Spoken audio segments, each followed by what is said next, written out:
Undang-Undang. Salam Pancasila dan salam penegakan hukum. Banyak sahabat Rumah Pancasila yang sudah minta dan menunggu mengenai pendapat hukum Rumah Pancasila terhadap perselisihan yang terjadi antara Asosiasi Dukun Indonesia dengan Dr. Richard Lee. Karena yang bersangkutan dilaporkan berdasarkan pasal 27 ayat 3 dan 28 ayat 2 Undang-Undang IT. Bagaimana pendapat Rumah Pancasila terhadap perkara tersebut? Sebelum saya jawab, jangan lupa setiap pagi saya selalu minum yang namanya jelly kolagen. Karena ini membuat daya tahan tubuh saya itu satu hari itu bagus sekali.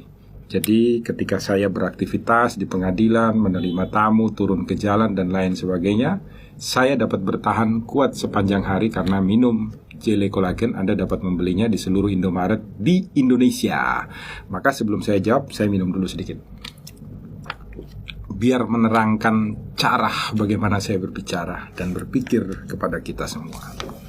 Poin pertama, di dalam pasal 27 ayat 3 ada kriteria yang mengatakan bahwa titik berat daripada penerapan pasal 27 ayat 3 tersebut, salah satu poinnya, khususnya kalau kita lihat di dalam MOU yang dibuat antara pemerintah, Jaksa Agung, dan Kapolri, disebutkan di dalam huruf G-nya bahwa titik beratnya itu bukan pada perasaan korban. Dalam hal ini titik beratnya bukan pada perasaan Asosiasi Dukun Indonesia, tetapi dititik beratkan pada kehendak daripada si pelaku. Dalam hal ini Dr. Richard Lee. Apakah memang secara sengaja ingin mencemarkan nama baik daripada Asosiasi Dukun Indonesia? Mereka diundang di dalam podcastnya beliau. Di dalam podcastnya kemudian mereka berbicara secara bersama-sama, saling menantang satu dengan yang lain. Kemudian ketika selesai podcast tersebut, kalau seumpamanya Asosiasi Dukun Indonesia tidak mau untuk ditayangkan, mereka bisa minta, tolong Pak Dokter, ini kelihatannya tidak pas, tidak beretika, merugikan kami, tolong jangan ditayangkan. Tetapi mereka tidak protes apapun dan membiarkan. Maka ketika ditayangkan, tidak ada pelanggaran daripada pasal 27 ayat 3. Karena ini nanti dilihat juga pada kehendaknya Dr. Richard Lee, apakah ingin mempermalukan atau ternyata ingin menyampaikan hasil evaluasi terhadap sebuah fakta dan kenyataan terhadap apa yang disampaikan oleh Asosiasi Dukun Indonesia yang diwakili oleh beberapa orang yang ada di dalam podcast tersebut. Jadi menurut pendapat Rumah Pancasila, penerapan pasal 27 ayat 3 tidak bisa diterapkan kepada Dr. Richard Lee. Yang poin kedua, pasal 28 ayat 2. Pasal 28 ayat 2 ini mengatur tentang bagaimana seseorang itu berbicara untuk menghasut agar antara individu, antara golongan dengan perbedaan sara. Jadi ada suku, ada agama, kemudian ada ras, golongan, itu saling berbenturan satu dengan yang lainnya di dalam masyarakat. Yang dilaporkan kan poin ini. Nah, jangan lupa di dalam kesepakatan khususnya pemerintah dan aparatur penegak hukum, di huruf F itu dikatakan dengan tegas dan jelas.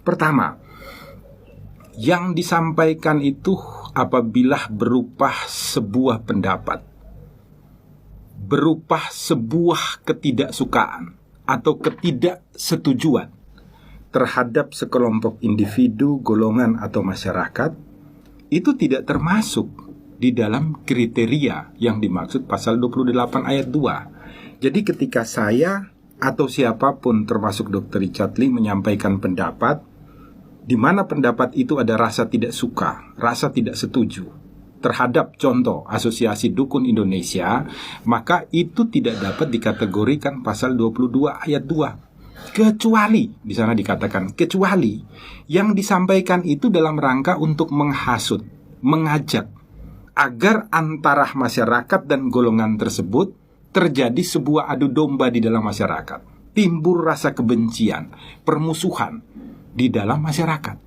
Tetapi kalau hanya rasa tidak suka, rasa tidak setuju, penyampaian pendapat, itu tidak masuk di dalam kategori pasal 28 ayat 2. Maka Rumah Pancasila mencoba melihat tentang video yang dilaporkan tersebut. Dari seluruh konten yang ada, Rumah Pancasila melihat bahwa tidak dapat juga diterapkan pasal 28 ayat 2. Ini pendapat Rumah Pancasila. Poin yang ketiga, Rumah Pancasila ingin menyampaikan bahwa marilah tolong kita dapat membedakan antara reality show dan bukan. Kalau reality show ini kan semua menjadikan dia sebagai panggung ya, untuk mencari ketenaran masing-masing, dan itu boleh di dalam mendapatkan ekonomi kehidupannya mereka. Oleh karena itu, marilah kita menjaga agar rumah Indonesia ini tidak dijadikan tempat untuk saling bermusuhan, bertengkar satu dengan yang lainnya, saling memamerkan kehebatan satu dengan yang lainnya. Maka jangan lupa, buka mata, buka telinga, buka hati, selalu ikuti semua argumen dan pendapat hukum yang dikeluarkan oleh Rumah Pancasila, agar kita semua mampu untuk mengerti tentang hak dan kewajiban kita berdasarkan aturan hukum secara benar dan tepat. Salam Pancasila, salam penegakan hukum.